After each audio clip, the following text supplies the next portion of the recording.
La réélection de Donald Trump ne laisse personne indifférent. Des youtubeurs de tout horizon donnent leurs avis sur ce sujet brûlant. Découvrez les perspectives variées de créateurs qui suivent de près la politique américaine. Certains avis pourraient bien vous surprendre. Et vous, qu'en pensez-vous? Partagez votre avis en commentaire.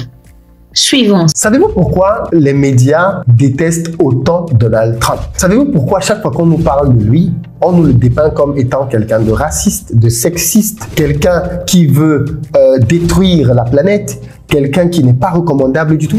En réalité, ce n'est pas à cause de ses positions politiques, bien souvent. Parce qu'en fait, quand on prend, par exemple, le cas sur les migrants illégaux que Donald Trump veut expulser des États-Unis, il n'est pas le seul à avoir ce genre de politique. En France même, on a drastiquement durci les mesures par rapport à l'immigration. Donc, au fond, pourquoi Donald Trump gêne autant? En réalité, Donald Trump gêne autant, d'après moi, à cause de ses positions anti-wokisme assumées.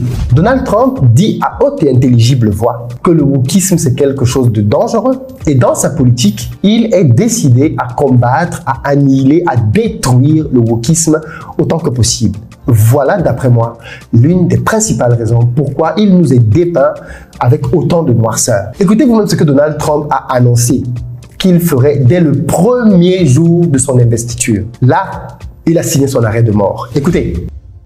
The left-wing gender insanity being pushed on our children is an act of child abuse. Very simple.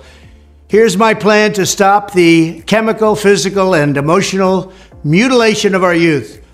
On day one, I will revoke Joe Biden's cruel policies on so-called gender-affirming care. Ridiculous. I will sign a new executive order instructing every federal agency to cease all programs that promote the concept of sex and gender transition at any age. I will then ask Congress to permanently stop federal taxpayer dollars from being used to promote or pay for these procedures and pass a law prohibiting child sexual mutilation in all 50 states. It'll go very quickly. Furthermore, I will support the creation of a private right of action for victims to sue doctors who have unforgivably performed these procedures on minor children. The Department of Justice will investigate Big Pharma and the big hospital networks to determine whether they have deliberately covered up horrific long-term side effects of sex transitions in order to get rich at the expense of vulnerable patients, in this case, very vulnerable. I will ask Congress to pass a bill establishing that the only genders recognized by the United States government are male and female, and they are assigned at birth. Under my leadership, this madness will end. Thank you very much. Nous, ont décidé quand même de le voter. Pourquoi? Alors même qu'on le dépeint tous les jours comme étant quelqu'un de raciste et de sexiste. Même chez les femmes, Donald Trump a gagné. Pourquoi?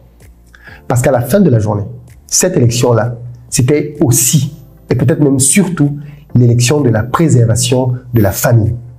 Figurez-vous qu'aux États-Unis, dans certains États, il est possible de pouvoir opérer un enfant sans le consentement de ses parents. Je vais vous résumer ici les 9 points du discours de Donald Trump. Le premier point, c'est qu'il dit que dès le jour 1, day one, premier jour, il va révoquer les politiques cruelles de Joe Biden sur ce qu'on appelle les soins d'affirmation du genre. Un processus qui comprend l'administration de bloqueurs de puberté aux enfants, la modification de leur apparence physique et en fin de compte, la pratique de la chirurgie sur des enfants mineurs. C'est hallucinant. Je ne comprends même pas quel est l'esprit qui anime les démocrates wokistes qui soutiennent l'idée que des enfants puissent se faire mutiler. Cette vidéo, on va essayer de comprendre comment Elon Musk, qui disait ça il y a encore 2 ans, il est temps pour Trump de raccrocher les crampons et de partir vers le coucher du soleil. Peut aujourd'hui se retrouver ici. Come here. Take over, Elon. Just take over. Avant de... S'il y a a priori peu de points communs entre Elon Musk et Donald Trump, il y a une chose qui va les rapprocher, leur vision de la liberté d'expression.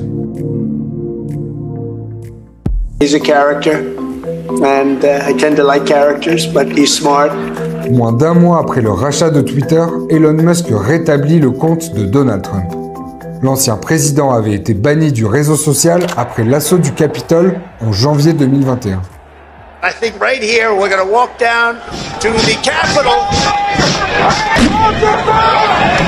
C'était le premier appel du pied et au-delà, c'était quand même un signal très très fort du nouveau Elon Musk, si je puis dire.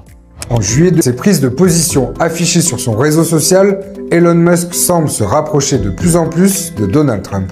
Plus les attaques contre Trump semblent injustes aux yeux du public, plus il montera dans les sondages. Un événement qui va définitivement sceller le rapprochement entre les deux hommes. La tentative d'assassinat sur Donald Trump.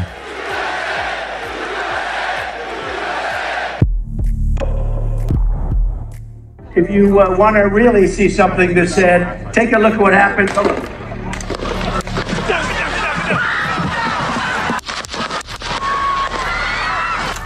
Le 14 juillet 2024, Donald Trump réchappe in extremis à une tentative d'attentat. Manifestement parce que les États-Unis, à travers Donald Trump, sont des réels amis d'Israël. Okay, Trump est un fervent serviteur d'Israël.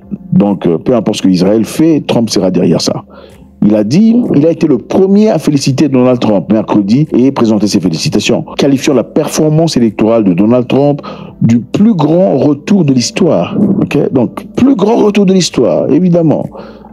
Les États-Unis, je vous rappelle, envoient beaucoup d'argent chaque année à Israël. Beaucoup d'argent qui viennent évidemment des taxes. Ce sont les citoyens normaux qui travaillent et leur argent de taxes est envoyé à Israël. Okay, on envoie beaucoup d'armes à Israël aussi. Je vous rappelle qu'ils reçoivent beaucoup d'argent. Mais avec Trump, c'est encore beaucoup plus. Récemment, beaucoup de personnes, beaucoup de pays occidentaux se sont retirés ou freinés de présenter leur soutien indélébile qu'ils avaient à l'égard d'Israël. Généralement, on soutient Israël sans réfléchir. Mais récemment, avec ce qui s'est passé à Gaza surtout, la France a réagi. Ou continue à dire « Votre retour historique à la Maison-Blanche offre un nouveau départ pour l'Amérique et un réengagement puissant en faveur de la grande alliance entre Israël et l'Amérique. » Okay? Donc, il est content. Israël et l'Amérique dans ce cas. Pourquoi? Donald Trump, c'était le président, le tout premier président et le seul à avoir délocalisé l'ambassade américaine ou de n'importe quel pays vers Jérusalem, déclarant ainsi Jérusalem la capitale de Israël. Je vous rappelle que Jérusalem est disputée en tant que capitale parce qu'il y a des Juifs qui réclament Jérusalem, il y a les autres qui réclament aussi Jérusalem. Donc jusque-là, c'est resté comme ça. Et après que Donald Trump ait bougé l'ambassade à travers sa fille, Ivanka Trump, qui a été présente pour engager l'ambassade américaine à Jérusalem. We welcome you officially and for the first time. Welcome you officially and for the first time to the embassy of the United States here in Jerusalem.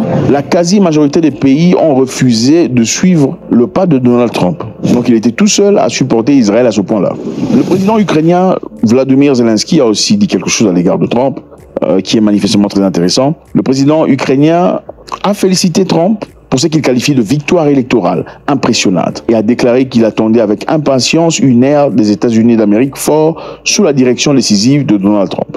Bon, nous savons tous que M. Zelensky n'est pas tout à fait fanatique de Trump. Pourquoi? Écoutez ça. I think Zelensky is maybe the greatest salesman of any politician that's ever lived. Every time he comes to our country, he walks away with $60 billion. Vous voyez clairement que Donald Trump n'est pas nécessairement super fan de Zelensky. Et il a déclaré aussi qu'à son arrivée au pouvoir, il finirait la guerre en Ukraine en 24 heures. Était-il en train de raconter des bobards ou c'était vraiment une vérité? Mais en tout cas, c'est une personne qui a dit qu'il en avait marre. Voilà Trump en train de montrer clairement sa position à l'égard de la guerre en Ukraine. Il ne veut plus de morts. Say if you want Ukraine or Russia to win this war. I want everybody to stop dying. They're dying. Russians and Ukrainians. I want them to stop dying. C'est-à-dire, nous savons que Trump a été bon collaborateur avec Poutine, contrairement à beaucoup d'autres présidents américains. Donc Zelensky a intérêt à ne pas être tout à fait content de la présence de Trump. Il aurait certainement préféré que Kamala Harris passe. Pourquoi? Parce que les démocrates ont envoyé des milliards de dollars en Ukraine et des armements et tout ce dont il avait besoin sans difficulté. Avec Trump, ça sera très très difficile. Aucune illusion sur Trump. Après qu'on leur ait demandé s'ils pensaient que Trump finirait ou aiderait à finir la guerre en Ukraine. Ils n'ont aucune illusion sur Trump. Notons qu'il existait ce qu'ils appellent de position bipartite anti-russe. Position bipartite anti-russe. sur l'élite américaine, c'est-à-dire les démocrates et les républicaines. Il y a cette position bipartite anti-russe. Donc, démocrates ou des machins, ils sont tous anti-russes, parmi les élites en tout cas.